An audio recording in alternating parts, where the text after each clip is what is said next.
नमस्कार दोस्तों, मैं आपके सामने लेकर आया हूँ 24 सितंबर 2023 को जो पेपर हुआ था NMMSS का, उसके मैट जो पेपर था पहला वाला, उसके क्वेश्चन लेकर आया हूँ।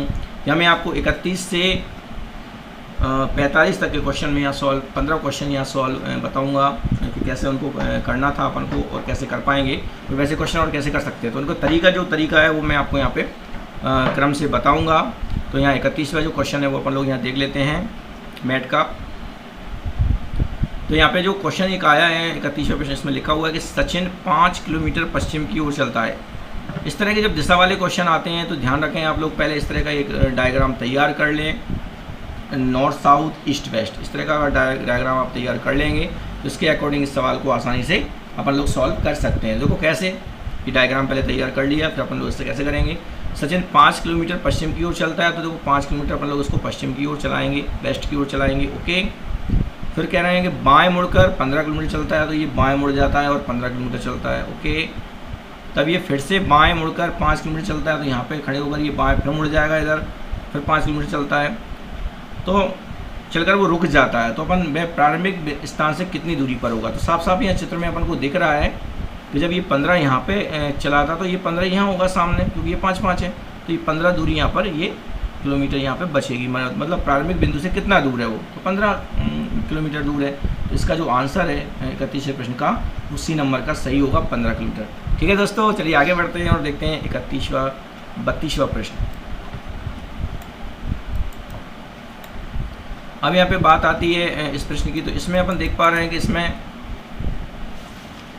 32वें प्रश्न में इसमें लिखा हुआ है कि 31 विद्यार्थियों की कक्षा में अरुण का स्थान 17वां है, तो अंत से उसका स्थान कौन सा है। जब भी इस तरह के प्रश्न पेपर में पूछे जाएं तो एक बात का ध्यान रखना कि जौन सा स्थान वो पीछे से पूछ रहे हैं उसमें से टोटल जो बच्चे हैं उनमें से उस जो पहला वाला शुरू से जो स्थान है उसे आप घटा दो और उसमें एक जोड़ दो, तो वो अंत से उसका स्थान आ जाता है। इस बात का ध्यान रखना है कि बच्चे का शुरू से स्थान कौन सा है। अब अरुण का यहाँ स्थान 17वां है शुरू से, और तो ये अंत से पूछ रहे हैं, अंत से कौन सा स्थान है। तो 31 में से 17 घटा देंगे और उसमें एक जोड़ देंगे, 17 घटाएंगे तो 14 हो जाएंगे और एक जोड़ेंगे तो 15, यानी कि 15वां स्थान होगा अंत से। तो यहाँ पे 32वें प्रश्न का उत्तर जो होगा डी नंबर का सही होगा 15। ठीक है दोस्तों, अब अगला क्वेश्चन देख लेते हैं 33वां प्रश्न। यदि किसी माह की 6 तिथि को मंगलवार है तो उसी माह की 24 तिथि को कौन सा दिन होगा। तो यहाँ पे बात ये आती है कि अपन जानते हैं कि हर 7 दिन बाद वही का वही दिन वापस लौट कर आता है। तो यहाँ इस बात का ध्यान रखते हुए अपन लोग इसका आंसर आसानी से पता कर सकते हैं। यदि किसी माह की 6 तिथि को मंगलवार है तो उसी माह की 24 तारीख को कौन सा दिन होगा। चलिए 6 तारीख को अगर मंगलवार है तो 13 तारीख को भी मंगलवार हो जाएगा 7 जोड़कर, फिर 7 जोड़कर 20 तारीख को भी मंगलवार हो जाएगा, और 20 के बाद मंगलवार के बाद आपको देखना है 24 तारीख तक, तो 21, 22, 23, 24 4 दिन और जोड़ लीजिए। मंगल के बाद बुध, गुरु, शुक्र, शनि, है ना, 4 दिन बाद क्या आएगा, शनि आएगा। तो इस तरह से अपन लोग यहाँ पर देख सकते हैं कि 24 तारीख को कौन सा दिन आएगा, शनिवार आएगा। तो 33वें प्रश्न का उत्तर ए नंबर का सही होगा, शनिवार। ठीक है दोस्तों, चलिए आगे बढ़ते हैं और देखते हैं अगला प्रश्न। यहाँ 34वां प्रश्न जो आता है वो देख लेते हैं। इसमें लिखा है CAR, कारपेंटर लिखा हुआ है, और कारपेंटर के शब्द के अक्षरों में से कौन सा शब्द नहीं बन सकता। इन चारों में से कौन सा शब्द ऐसा है जो इसके लेटर से नहीं बन सकता। तो निश्चित है कोई ऐसा मतलब इसमें वर्ड होगा जिसमें कोई ऐसा लेटर आ गया होगा जो इसमें मौजूद नहीं है। देखते हैं कौन सा है। तो अपन देख पा रहे हैं कि इसमें जो आई आया है, इसमें पेंटर जो शब्द है उसमें जो आई आया है वो इस कारपेंटर में आई नहीं है। इसका मतलब बी नंबर का जो पेंटर जो शब्द है वो इससे नहीं बना सकते। तो 34वें प्रश्न का उत्तर बी नंबर का सही है, पेंटर। ओके, अब अपन लोग 35वां प्रश्न यहाँ पे देखते हैं, और 35वां प्रश्न आया है एक दर्पण प्रतिबिंब वाला। तो दर्पण में देखने पर एक घड़ी 11:05 का समय दर्शा रही है। दर्पण में देखने पर तो वो एक्यूरेट समय क्या है दिख रहा है उसमें। दर्पण में अपन को अगर 11:05 दिखता है तो एक्यूरेट समय कितना होगा। तो इस तरह के जब प्रश्न पेपर में आते हैं तो इस तरह के प्रश्नों को दर्पण प्रतिबिंब में अगर ये दिखता है तो ये कैसे दिखता है। सिंपल सी बात है कि जो आपके जो 12 घंटे होते हैं उन 12 घंटों को आप 23 और 1 घंटे में तोड़ लेंगे उसको। 23 घंटे और 1 घंटे की अपन क्या बना लेंगे, मिनट बना लेंगे, और फिर उसमें से ये नंबर यहाँ पे घटा देंगे तो 11:05 ये अपन लोग घटाएंगे। कैसे घटाएंगे, मतलब जो 12 घंटे होते हैं, 12 घंटे में से अपन ने 24 घंटे जो होते हैं, 24 घंटे जो होते हैं, 24 घंटे में से अपन 23 घंटे और 1 घंटे को अपन ने यहाँ मिनट में कन्वर्ट कर रखा है, 60 मिनट। तो यहाँ 30 घंटे और ये 60 मिनट यहाँ पे लिखे हुए हैं, तो यहाँ पे अपन ने मिनट के नीचे मिनट लिख दिया और घंटे के नीचे घंटा लिख दिया, तो घटाया तो 12:55 यहाँ पर हो रहे हैं। तो इसका मतलब ये है कि रियल टाइम जो है 12:55 यहाँ पर है। तो 35 प्रश्न का उत्तर सी नंबर का सही होना चाहिए, 12:55। ठीक है दोस्तों, आगे बढ़ते हैं और देखते हैं अगला प्रश्न क्या कहता है।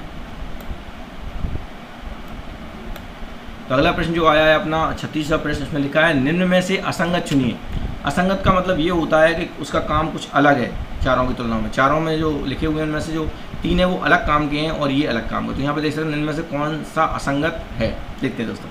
तो यहाँ पे पहला लिखा हुआ है सिस्मोग्राफ, बी लिखा हुआ है भूकंप, सी लिखा हुआ है चक्रवात और डी लिखा हुआ है सुनामी। तो यहाँ पे अपन देख सकते हैं कि जो BCD भूकंप है, चक्रवात है, सुनामी, ये तो आपदाएँ हैं, लेकिन सिस्मोग्राफ जो है वो यंत्र है जो मापने के काम में आता है। तो ये सिस्मोग्राफ जो है वो अलग है यहाँ पर। तो 36वें प्रश्न का उत्तर ए नंबर का सही होगा, सिस्मोग्राफ। ठीक है दोस्तों, अब यहाँ पे 37वां जो प्रश्न आया उसमें लिखा हुआ है कि निम्न विकल्पों में से सार्थक क्रम दर्शाइए। निम्न विकल्पों में से सार्थक क्रम दर्शाइए। यहाँ पर देख सकते हैं निम्न विकल्पों में सार्थक क्रम कौन सा है, यानी सही क्रम कौन सा काम कर रहा है, इसमें नियम लग रहा है कोई सा। तो अपन देख सकते हैं यहाँ पे सभी में ये ऑटोमेटिक नंबर दिए गए हैं, लेकिन जो बी नंबर का है उसमें जो नंबर्स हैं वो लाइन से जमे हुए हैं। तो बी नंबर का जो है 1 2 3 4 5 ये नंबर लाइन से जमे हुए हैं। 37वें प्रश्न का उत्तर जो है बी नंबर का सही होगा दोस्तों। चलिए आगे बढ़ते हैं और देखते हैं 38वां प्रश्न। यहाँ पे 38वां प्रश्न जो आया उसमें लिखा है वर्ग टाइप में बने हुए हैं यहाँ पे। तो वर्ग के 9 खंडों में से एक खंड खाली छोड़ा गया है तथा शेष खंडों में संख्या लिखी गई है जो किसी विशिष्ट नियम का पालन करती है। उस नियम को ज्ञात करना है यहाँ पर। तो यहाँ पे अपन को देखना है कि इसमें जो क्वेश्चन मार्क लगा हुआ है वो कैसे बनता है। तो यहाँ पर निश्चित है कि इन संख्याओं से ये बना होगा, किसी कोई नियम लगाकर इन दोनों में नियम लगाकर ये बनी होगी, तो इन दोनों में नियम लगाकर ये संख्या यहाँ पे बनेगी। तो पहले अपन को ये गैस करना होता है कि इन दोनों से ये संख्या कैसे बनी है, इन दोनों से ये संख्या कैसे बनी। चलिए देखते हैं। तो यहाँ पे ये नियम यहाँ पे फाइंड आउट हुआ है कि आगे के दोनों नंबर्स को यहाँ पे जोड़ा, बी नंबर जो है उसको दुगना किया जा रहा है यहाँ पर। हाँ, जो नंबर जो आखिरी का नंबर जो बन रहा है, जैसे मान लो इस तरह से अपन खड़े में देख लेते हैं यहाँ पर। तो ABC अगर मानते हैं इनको, तो इसमें आ रहा है कि दूसरे वाले का दुगना करके पहला वाला उसमें घटाया जा रहा है, तो C बन रहा है। 8 दूनी 16 में से 9 गए तो 7 बचे, 5 दूनी 10 में से 4 गए 6 बचे, 12 दूनी 24 में से 20 गए तो 4 बचे यहाँ पर। तो 4 यहाँ पर आना चाहिए यहाँ पे इस रूल को फॉलो करके। ये रूल भी मैंने यहाँ पे लिख दिया है कि इस रूल से ये खड़े में नंबर बने हुए हैं। तो यहाँ पे जो नंबर बनेगा वो बनेगा 4, यानी कि 38वें प्रश्न का उत्तर बी नंबर का सही होगा 4। ठीक है दोस्तों, अब देखते हैं 39वां प्रश्न यहाँ पर आता है। तो 39 प्रश्न में अपन देख पा रहे हैं कि फिर से यहाँ पे क्वेश्चन मार्क लगा हुआ है। यहाँ पर कौन सा नंबर यहाँ पे आएगा, फिर से यहाँ पे अपन लोग यहाँ गैस करते हैं कौन सा नियम लगकर यहाँ नंबर बनेगा। तो फिर से अपन यहाँ पे ABC लिख दिया है। अब देखते हैं कैसे बनता है। यहाँ पे देख पा रहे हैं कि ये बीच वाले का दुगना हो रहा है और कुछ भी यहाँ पे नहीं हो रहा है। तो यहाँ 6 का दुगना 12, 6 दूनी 12, 7 दूनी 14, तो 8 दूनी 16 आएगा यहाँ पर। तो 39 प्रश्न का उत्तर ई नंबर का सही होगा 16 दोस्तों। ठीक है, अब ये 40वां जो प्रश्न है इसको देख लेते हैं। इसमें क्या यहाँ पे क्वेश्चन मार्क की जगह आएगा। तो यहाँ पे अपन देख पा रहे हैं यहाँ पे कुछ अलग टाइप का ये नंबर्स नहीं, यहाँ पे लेटर्स हैं। अब लेटर्स में कैसे देखेंगे, तो यहाँ लिखा हुआ है, यहाँ पे सिंपल सी बात है। यहाँ पे देख पा रहे हैं कि ये बिना लाइन को हटाए हुए इनको मिलाना है, इन कैरेक्टर्स को। देखो MNOPQRSTU, यू आएगा M से स्टार्ट करके। देखो MNOPQRSTU, यहाँ पे U आएगा। तो निश्चित है कि 40वें प्रश्न का उत्तर डी नंबर का सही होगा U, यानी कि M से प्रारंभ करके बिना पेन को हटाए क्रम से इन लेटर्स को जोड़ना है। तो लेटर यहाँ पे जो आएगा क्वेश्चन मार्क की जगह पे वही यहाँ आंसर हो जाएगा। 40 प्रश्न का उत्तर डी नंबर का सही होगा U। ठीक है दोस्तों, अभी वेन डायग्राम वाले यहाँ सवाल आए हैं। इन वेन डायग्राम वाले सवालों को अपन लोग देख लेते हैं। वेन डायग्राम वाले सवाल बहुत ही ईजी होते हैं। तो यहाँ इस तरह के चित्र यहाँ पे बने हुए हैं। दिए गए चित्रों का संबंध प्रश्नों के शब्दों से है, तो दिए गए संबंध के अनुसार विकल्प चुनना है। तो 41 से लेकर 45 तक के प्रश्न इस वाले वेन डायग्राम के हिसाब से आएंगे। तो यहाँ पे इस तरह की बात है कि देखो ये इसके अंदर है, ये अलग है, ये तीनों अलग अलग नियम फॉलो करते हैं, तो ये चित्र आएगा यहाँ पर।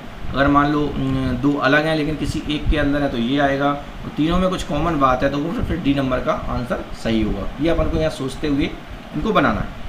चलिए अपन देख लेते हैं 41 प्रश्न में यहाँ पे कौन सा चित्र आएगा। विज्ञान है, देखो विज्ञान है, भौतिकी है, रसायन है। तो यहाँ पे विज्ञान की ये शाखाएँ हैं, विज्ञान भौतिकी रसायन अलग अलग हैं लेकिन ये विज्ञान के हिस्से हैं, तो निश्चित है ये वाला आएगा। ये पूरा विज्ञान का फॉलो कर रहा है और भौतिकी और रसायन इसके अंदर अलग अलग हो गए हैं। तो इसका जो 41वें नंबर का प्रश्न है वो सी नंबर का ये वाला सही होगा। चलिए अगला देख लेते हैं, अपन लोग देखते हैं 41 नंबर का प्रश्न कौन सा है। तो यहाँ पर देख पा रहे हैं कि डॉक्टर, पुरुष और कलाकार। तो देखो ये पुरुष तो सभी हैं, तो पुरुष के अंदर डॉक्टर और कलाकार अलग अलग होंगे, तो 42वें प्रश्न का उत्तर ये वाला सही होगा। ये पूरे पुरुष हो गए और पुरुष के अंदर डॉक्टर और कलाकार ये आएंगे, डॉक्टर अलग है और कलाकार अलग है, ठीक है। अब ये 43 जो प्रश्न है वो देख लेते हैं अपन लोग। यहाँ पर इसमें लिखा हुआ है जीव मनुष्य ग्रह। तो यहाँ पे अपन देख रहे हैं जीव के अंदर मनुष्य आते हैं, जीवों में मनुष्य आते हैं, लेकिन ग्रह अलग चीज़ है यहाँ पर। तो ये मनुष्य जीवों के अंदर आ गए यहाँ पर, तो और ये ग्रह अलग है। तो ये वाला 43वें प्रश्न का ये नंबर का सही डायग्राम, वेन डायग्राम बनना चाहिए, ठीक है दोस्तों। आगे बढ़ते हैं और देखते हैं 44वां प्रश्न यहाँ पे। तो 44वें प्रश्न में अपन देख पा रहे हैं कि अपराधी, चोर और जज।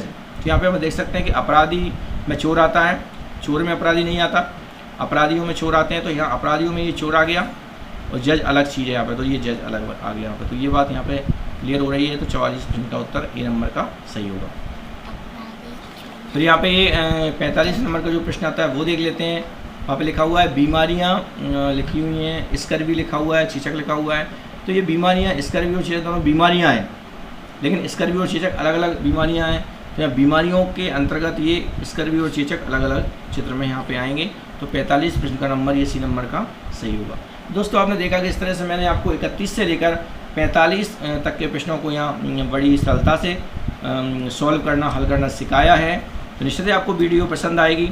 आप इस वीडियो को लाइक करेंगे, शेयर करेंगे और मेरे चैनल को सब्सक्राइब करेंगे। धन्यवाद साथियों।